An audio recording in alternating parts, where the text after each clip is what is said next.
ओम शांति। आज के बाबा के महावाक्य 2/5/2020 के हम सभी सुनेंगे। बाबा कहते हैं, मीठे बच्चे, अभी तुम संगम पर हो। तुम्हें पुरानी दुनिया से ताल्लुक तोड़ देना है, क्योंकि ये पुरानी दुनिया अब खत्म होनी है। प्रश्न है, संगम की कौन सी विशेषता सारे कल्प से न्यारी है? प्रश्न है, संगम की कौन सी विशेषता सारे कल्प से न्यारी है?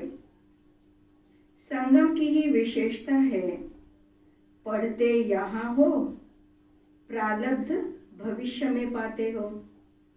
सारे कल्प में ऐसी पढ़ाई नहीं पढ़ाई जाती जिसकी प्रारब्ध दूसरे जन्म में मिले। अभी तुम बच्चे मृत्यु लोक में पढ़ रहे हो, अमर लोक के लिए, और कोई दूसरे जन्म के लिए पढ़ता नहीं। कितनी बड़ी विशेषता है, ऐसा तो कभी सुना ही नहीं। गीत है, दूर देश का रहने वाला आया देश पर आए। ओम शांति। दूर देश का रहने वाला कौन? ये तो कोई भी जानते नहीं। क्या उनको अपना देश नहीं? जो पराये देश में आए हैं वह अपने देश में नहीं आते हैं। ये रावण राज्य पराया देश है ना। क्या शिव बाबा अपने देश में नहीं आते? शिव बाबा ही पूछ रहे कि क्या शिव बाबा अपने देश में नहीं आते।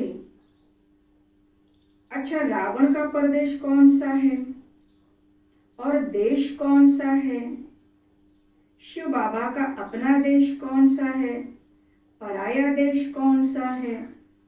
फिर बाप आते हैं पराये देश में, तो उनका देश कौन सा है? अपने देश की स्थापना करने आते हैं, लेकिन क्या वो अपने देश में खुद आते हैं? बाबा जो स्थापन करते हैं वो सतयुग और त्रेता युग, वो अपना देश। रावण आता है द्वापर और कलयुग, ये है पराया देश। परंतु बाबा कभी अपने देश में जो स्थापन किया उसमें नहीं आते हैं, रावण के देश में अर्थात पराये देश में आते हैं। अपने देश की स्थापना करने आते हैं, लेकिन क्या वह अपने देश में खुद आते हैं? अच्छा, इस पर सब विचार सागर मंथन करना। तो बाबा हम बच्चों को कहते कि बच्चे सोचो इसके बारे में कि कौन सा अपना देश, कौन सा पराया देश, बाबा किस बारे में बोल रहे हैं। ये बहुत समझने की बात है। रावण का पराया देश बताना बहुत सहज है। राम राज्य में कभी रावण आता ही नहीं। राम राज्य माना सतयुग और त्रेता युग, इन दोनों को मिला करके राम राज्य कहा जाता है। तो इसमें कभी रावण आता ही नहीं। बाप को रावण के देश में आना पड़ता है, क्योंकि रावण राज्य को चेंज करना होता है। इसलिए बाबा अपने देश में नहीं आते। अपना देश तो उसने स्थापन किया, परंतु चेंज करने के लिए, परिवर्तन करने के लिए, 5 विकारों को भगाने के लिए बाबा को रावण के राज्य में आना पड़ता है। यह है संगम युग। वह सतयुग में भी नहीं आते, कलयुग में भी नहीं आते। आते कहाँ पर है? संगम युग पर। तो यह राम का भी देश है, रावण का भी देश है। इस किनारे राम का, उस किनारे रावण का है। दोनों अलग अलग किनारे हैं। एक किनारा राम का है, एक किनारा रावण का है। संगम है ना। अभी तुम बच्चे संगम पर हो, न इस तरफ न उस तरफ हो। अपने को संगम पर समझना चाहिए। हमारा उस तरफ ताल्लुक नहीं है। बुद्धि से पुरानी दुनिया से ताल्लुक तोड़ना पड़ता है। रहते तो यहाँ ही है, परंतु बुद्धि से जानते हैं ये पुरानी दुनिया ही खत्म होनी है। आत्मा कहते अभी मैं संगम पर हूँ। बाप आया हुआ है, उनको खिवैया भी कहते हैं। अभी हम जा रहे हैं। कैसे? कैसे जा रहे हैं? योग से। योग के लिए भी ज्ञान है, ज्ञान के लिए भी ज्ञान है। योग के लिए समझाया जाता है अपने को आत्मा समझो, फिर बाप को याद करो। ये भी तो ज्ञान है ना।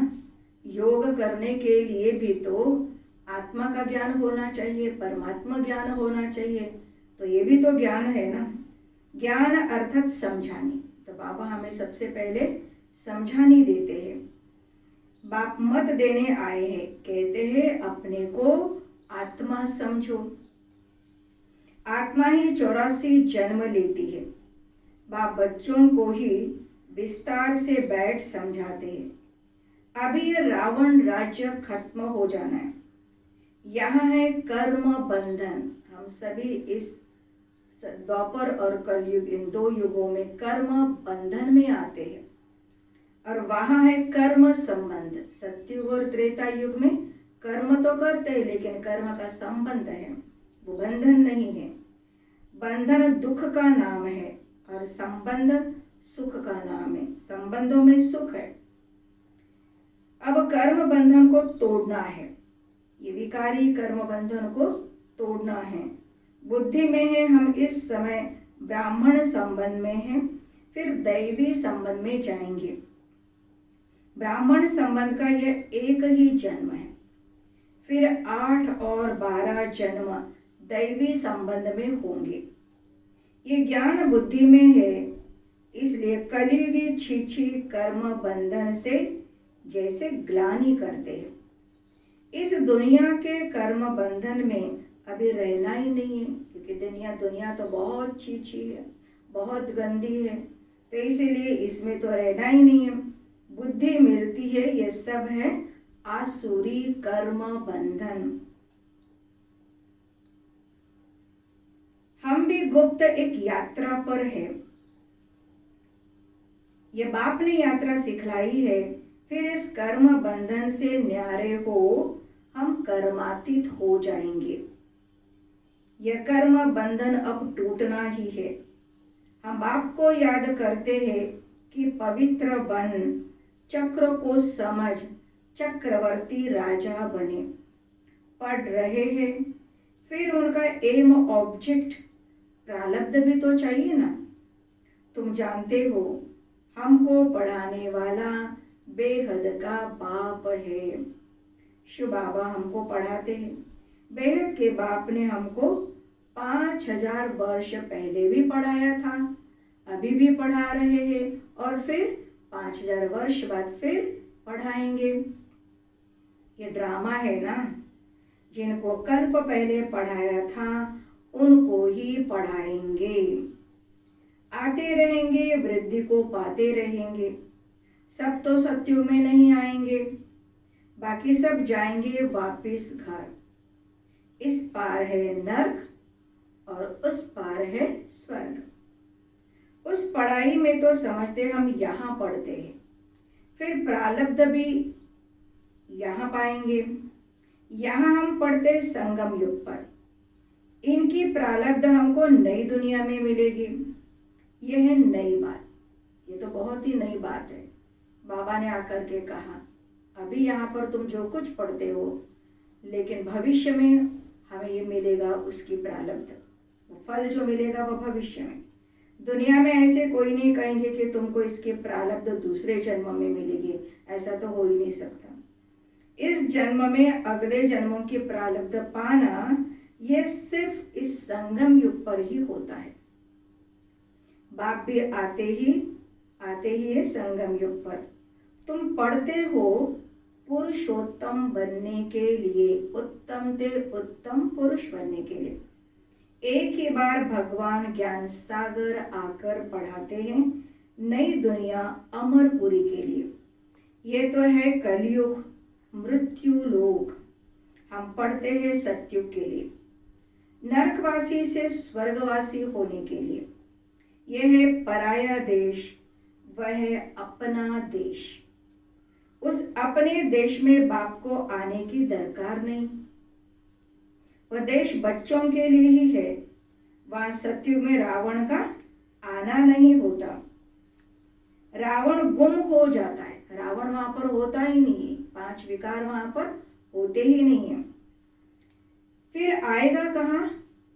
बाबा कहते आध्या कल्प के बाद फिर आएगा द्वापर में। तो बाप भी गुम हो जाता है, फिर बाबा नहीं होता। सत्युग में कोई भी उनको जानते नहीं। बाबा तो सत्युग में भी भले वो राज्य स्थापन करते, परंतु बाबा को भी कोई वहां पर जानते नहीं है। तो याद भी क्या करेंगे। सुख की प्रारब्ध पूरी होती है तो फिर रावण राज्य शुरू होता है। इसको पराया देश कहा जाता है। जब रावण आ जाता है तो वो हो गया पराया देश। अभी तुम समझते हो हम संगम युग पर हैं। हमको रास्ता दिखलाने वाला बाप मिला है।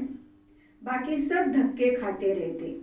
जो बहुत थके हुए होंगे, जिन्होंने कल्प पहले रास्ता लिया होगा, वो आते रहेंगे।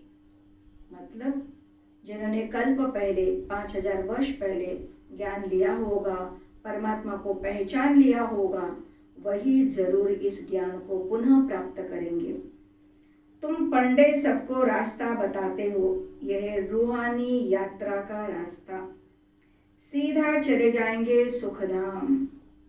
तुम पंडे पांडव संप्रदाय हो। पांडव राज्य नहीं कहेंगे। राज्य न पांडवों को न कौरवों को है। दोनों को ताज नहीं है। भक्ति मार्ग में दोनों को ताज दिया है। कौरव और पांडवों को दोनों को ताज दिया है। पर बाबा कहते वहां पर किसी का भी वास्तविक राज्य तो है ही नहीं है। अगर दे भी तो कौरवों को लाइट का ताज नहीं देंगे। पांडवों को भी लाइट दे नहीं सकते क्योंकि पुरुषार्थी है। बाबा कहते तुम बच्चे पुरुषार्थी हो, तो पुरुषार्थी होने के अगर लाइट का ताज दे नहीं सकते, चलते चलते गिर पड़ते तब किसको देवे। इसीलिए ये सब निशानी विष्णु को दी है क्योंकि वह पवित्र है। सतयुग में सब पवित्र संपूर्ण निर्विकारी होते हैं, पवित्रता की लाइट का ताज है। इस समय तो कोई पवित्र है ही नहीं। सन्यासी लोग कहलाते हैं कि हम पवित्र हैं, परंतु दुनिया तो पवित्र नहीं है ना।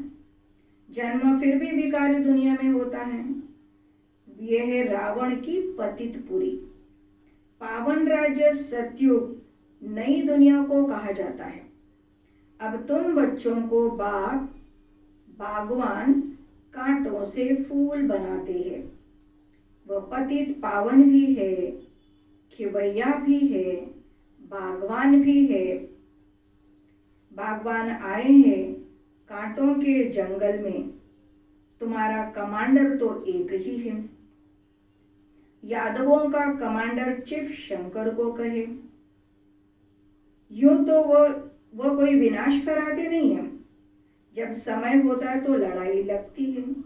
कहते शंकर की प्रेरणा से मूसल आदि बनते हैं। ये सब कहानियां बैठ बनाई हैं। पुरानी दुनिया खत्म तो जरूर होनी है, क्योंकि पाप का खाता भर जाता है, बढ़ जाता है, घड़ा भर जाता है, तो अपने आप ही वह खत्म हो जाता है। मकान पुराना होता है तो गिर पड़ता है। मनुष्य मर जाते हैं, ये भी पुरानी दुनिया खत्म होनी है। ये सब दबकर मर जाएंगे। कोई डूब मरेंगे, कोई शॉक में मरेंगे। बॉम्ब्स आदि के जहरीली वायु भी मार डालेगी। विनाश के लिए बहुत सारी बातें, बहुत उपाय है जिसके कारण विनाश हो जाएगा। बच्चों की बुद्धि में है कि अभी विनाश होना ही है, हम उस पार जा रहे हैं। कलयुग पूरा हो, सत्युग की स्थापना जरूर होनी है। फिर आधा कल्प लड़ाई होती ही नहीं है। सुख से शांति से जीवन यापन करते हैं, फिर वहां पर कोई लड़ाई आदि होती ही नहीं है। अभी बाप आए पुरुषार्थ कराने, ये लास्ट चांस है। देरी की तो फिर अचानक ही मर जाएंगे। मौत सामने खड़ा है। अचानक बैठे बैठे मनुष्य मर जाते हैं। मरने के पहले तो याद की यात्रा करो। जाना तो है, मरना तो है, कब क्या होगा कुछ पता नहीं। इसलिए बाबा कहते हैं कि एक बाप को तो याद करो। अभी तुम बच्चों को घर जाना है, इसलिए बाबा कहते हैं बच्चे घर को याद करो। अपना घर, आत्मा का घर, परम धाम, मूल वतन को याद करो। इससे अंतमति सोगति हो जाएगी, घर चले जाएंगे। परंतु सिर्फ घर को याद करेंगे तो पाप विनाश नहीं होंगे। बाप को याद करेंगे तो पाप विनाश हो, और तुम अपने घर चले जाएंगे। इसलिए बाप को याद करते रहो। अपना चार्ट रखो तो मालूम पड़ेगा सारे दिन में हमने क्या किया। 5-6 वर्ष के आयु से लेकर अपने लाइफ में क्या क्या किया, ये भी याद रहता है। ऐसे भी नहीं सारा टाइम लिखना पड़ता है, ध्यान में रहता है। बगीचे में बैठ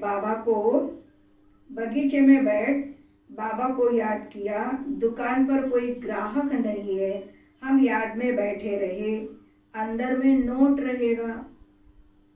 अगर लिखने चाहते हो तो फिर डायरी रखनी पड़ेगी, नहीं तो बुद्धि में तो रहता है। मूल बात है ही ये, हम तमो प्रधान से सतो प्रधान कैसे बने, पवित्र दुनिया के मालिक कैसे बने, पतित से पावन कैसे बने। बाप आकर ये नॉलेज देते हैं। ज्ञान का सागर बाप ही है।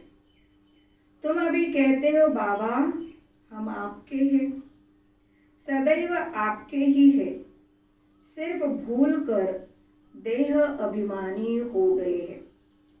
अब ये आपने बताया है तो हम फिर देही अभिमानी बनते हैं। सत्युग में हम देही अभिमानी थे, खुशी से एक शरीर छोड़ दूसरा लेते थे। तो तुम बच्चों को ये सब धारणा कर फिर समझाने लायक बनना है, तो बहुतों का कल्याण होगा। बाबा जानते हैं ड्रामा अनुसार, नंबरवार पुरुषार्थ अनुसार सर्विस एबल बन रहे हैं। हर एक का अपना अपना पुरुषार्थ है। अपने पुरुषार्थ अनुसार बाबा कहते हैं नंबरवार बनते जाते हैं। अच्छा, किसको झाड़ आदि नहीं समझा सकते हो, भला ये तो सहज है ना। किसको भी बोलो तुम अपने को आत्मा समझ बाप को याद करो। अनेक प्रकार के चित्र हैं। कल्प वृक्ष अगर समझ में नहीं आता है, उसके बारे में बताना नहीं आता है, तो बाबा कहते हैं कोई बात नहीं है, सहज बात है। अपने को आत्मा समझकर बाप को तो याद कर सकते हैं, ये तो बिल्कुल सहज है। ये बाप ही कहते मुझे याद करो तो विकर्म विनाश होंगे। और कोई मनुष्य कह न सके सिवाय तुम ब्राह्मणों के, और कोई न आत्मा को न परमात्मा बाप को जानते हैं। ऐसे ही सिर्फ कह देंगे तो किसको तीर लगेगा नहीं। केवल ऐसे ही बोलने से, सुनाने से तीर नहीं लगता, लेकिन अपने को आत्मा समझ करके बाबा की याद में रह करके अगर हम समझाएंगे तो तीर लग जाएगा। भगवान का रूप जानना पड़े। ये सब नाटक के एक्टर्स है। हर एक आत्मा शरीर के साथ एक्ट करती है। एक शरीर छोड़ दूसरा ले फिर पार्ट बजाती है। वह एक्सपर्ट कपड़े बदली कर भिन्न भिन्न पार्ट बजाते हैं। दुनिया में जो नाटक करते, वो जो एक्टर्स होते हैं, वो एक ही अनेक चेंज किए, वस्त्र चेंज किए और अलग अलग कितने सारे पार्ट प्ले करते हैं। बाबा कहते तुम फिर शरीर बदलते हो। वो कोई मेल व फीमेल की ड्रेस पहनेंगे अल्पकाल के लिए। यहाँ मेल का चोला लिया तो सारी आयु फिर वही चोला रहेगा। वह हद के ड्रामा और ये है बेहद का ड्रामा। पहली मुख्य बात है, बाबा कहते मुझे याद करो। योग अक्षर भी काम में नहीं लाओ, क्योंकि योग कहते ही फिर ऐसा लगता है कि आसन योग, हठ योग, प्राणायाम आदि आदि ये ध्यान आता है। इसीलिए बाबा कहते योग अक्षर भी मत बोलो, क्योंकि योग तो अनेक प्रकार के सीखते हैं, वह सब है भक्ति मार्ग के। अब बाप कहते हैं मुझे याद करो और घर को याद करो तो तुम घर चले जाएंगे। शिव बाबा इसमें आकर शिक्षा देते। शिव बाबा ब्रह्मा के तन में आकर के हम बच्चों को सारी शिक्षा देते हैं। बाप को याद करते करते तुम पावन बन जाएंगे। फिर आत्मा, पवित्र आत्मा उड़ेगी। जितना जितना याद किया होगा, सर्विस की होगी,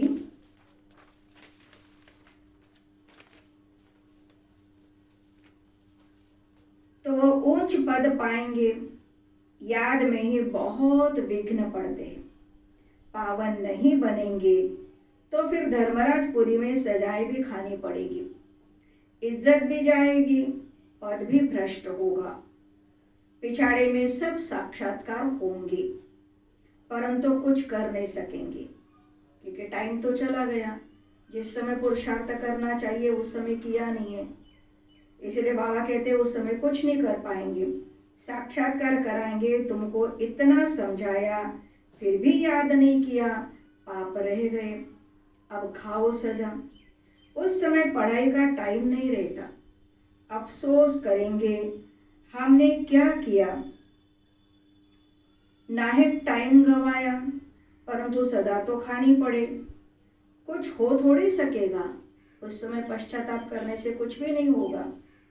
नापास हुए तो हुए, फिर पढ़ने की बात नहीं, उस पढ़ाई में तो नापास हो फिर पढ़ते हैं। दुनिया में पढ़ाई या लौकिक पढ़ाई में एक बार 1 साल फेल हो गए तो फिर पढ़ाई करके अगले साल फिर पास हो जाएंगे, लेकिन बाबा कहते यहाँ पर ऐसा नहीं हो सकता। एक बार फेल हो गए माना फेल।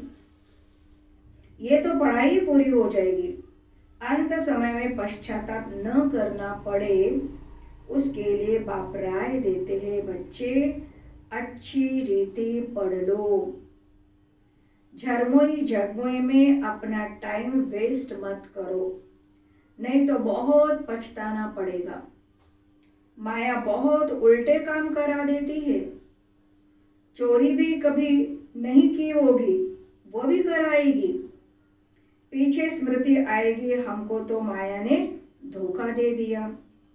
पहले दिल में ख्याल आता है, फलानी चीज उठाऊं, बुद्धि तो मिली है, यह राइट है वह रॉन्ग है, लेकिन फिर भी माया इतनी जबरदस्त है जो पता होते हुए भी गलत काम कर लेते हैं, रॉन्ग काम कर लेते हैं। ये चीज उठाऊं तो रॉन्ग होगा, नहीं उठाएंगे तो राइट होगा। अब क्या करना है? पवित्र रहना तो अच्छा है ना, संग में आकर लूज नहीं होना चाहिए। हम भाई बहन है, फिर नाम रूप में क्यों फंसे? देह अभिमान में नहीं आना है, परंतु माया बड़ी जबरदस्त है। माया रॉन्ग काम कराने के संकल्प लाती है, क्योंकि सबसे पहले मन के अंदर संकल्प आता है। बाबा कहते तुमको रॉन्ग काम करना नहीं है। लड़ाई चलती है, फिर गिर पड़ते हैं, फिर राइट बुद्धि आती ही नहीं। हमको राइट काम करना है, अंधों की लाठी बनना है। अच्छे से अच्छा काम है ये। शरीर निर्वाह के लिए समय तो है, रात को नींद भी करनी है। आत्मा थक जाती है तो फिर सो जाती है, शरीर भी सो जाता है, तो शरीर निर्वाह के लिए, आराम करने के लिए टाइम तो है। बाकी समय मेरी सर्विस में लग जाओ। याद का चार्ट रखो। लिखते भी है, फिर चलते चलते फेल हो जाते हैं। बाप को याद नहीं करते, सर्विस नहीं करते, तो रॉन्ग काम होता रहता है। इसीलिए बाबा बार बार रोज मुरली में अटेंशन दिलवाते कि बच्चे अपने को आत्मा समझ, एक बाप को याद करो। जितना याद करेंगे उतना हमारे राइट काम होंगे और अंत में फिर पछताना नहीं पड़ेगा। अच्छा, मीठे मीठे सिकिल दे बच्चों प्रति माता पिता बाप दादा का याद प्यार और गुड मॉर्निंग। रूहानी बाप की रूहानी बच्चों को नमस्ते। रूहानी बच्चों की रूहानी बाप दादा को नमस्ते नमस्ते। धारणा के लिए मुख्य सार, झरमोई झगमोई में अपना टाइम वेस्ट नहीं करना है। तेरी मेरी में लड़ाई झगड़े में अपना टाइम वेस्ट नहीं करना है। माया कोई भी उल्टा काम न कराए, ये ध्यान रखना है। संग दोष में आकर कभी लूज नहीं होना है। देह अभिमान में आकर किसी के नाम रूप में फंसना नहीं है। दूसरा पॉइंट है, घर की याद के साथ साथ बाप को भी याद करना है। आत्मा का घर परम धाम ब्रह्मलोक, उसको तो याद करना ही है, लेकिन उसके साथ साथ घर का निवासी, परम धाम का निवासी शिव बाबा को भी याद करना है। याद के चार्ट की डायरी बनानी है। नोट करना है हमने सारे दिन में क्या क्या किया, कितना समय बाप की याद में रहे। बाबा कहते ये डायरी में लिखो। आज का वरदान है, उदार चित्त की विशेषता द्वारा स्व और सर्व का उद्धार करने वाले आधार और उद्धार मूर्त भव। उदार चित्त की विशेषता द्वारा स्व और सर्व का उद्धार करने वाले आधार और उद्धार मूर्त भव। बाबा कहते उदार चित्त अर्थात सदा हर कार्य में फ्राख दिल, बड़ी दिल वाले, अपने गुण से दूसरे को गुणवान बनाने में सहयोगी बनना, शक्ति व विशेषता भरने में सहयोगी बनना, अर्थात महादानी फ्राक दिल बनना ही उदारचित आत्मा की विशेषता है। ऐसे विशेषता संपन्न आत्माएं ही आधार और उद्धार मूर्त बनने में सफलता का वरदान प्राप्त करती है, क्योंकि सेवा के आधार स्वरूप बनना अर्थात स्व और सर्व के उद्धार के निमित्त बन जाना। स्लोगन है, आप और बाप दोनों ऐसा कंबाइंड रहो जो तीसरा कोई अलग कर न सके। आप और बाप दोनों ऐसा कंबाइंड रहो जो तीसरा कोई अलग कर न सके। इतना बाबा को अपने अंदर में बसा लो जो हमसे बाबा और हम इतने जुड़े रहे कि कोई अलग हमें कर न सके। अच्छा, ओम शांति। अभी हम चले बाबा के पास।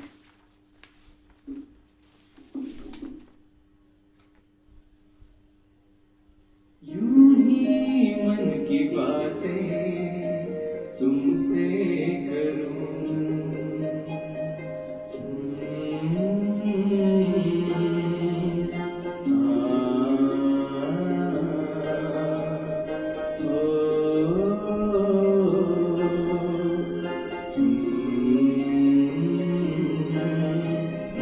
यूं ही मन की बातें तुमसे करूं, दिल का हाल अब तो तुम्ही से कहूं। सांसों की लय पर तुम संगीत हो, सांसों की लय पर तुम संगीत हो। एक तुम मेरे बाबा मनमीत हो, एक तुम मेरे बाबा मनमीत हो। यूं ही मन की बातें तुमसे करूं।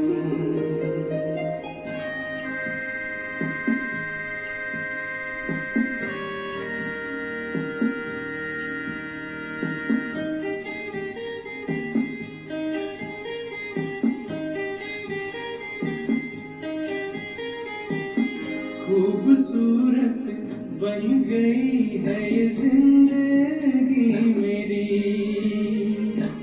जब से नजरें पड़ी है बाबा हम पे तेरी।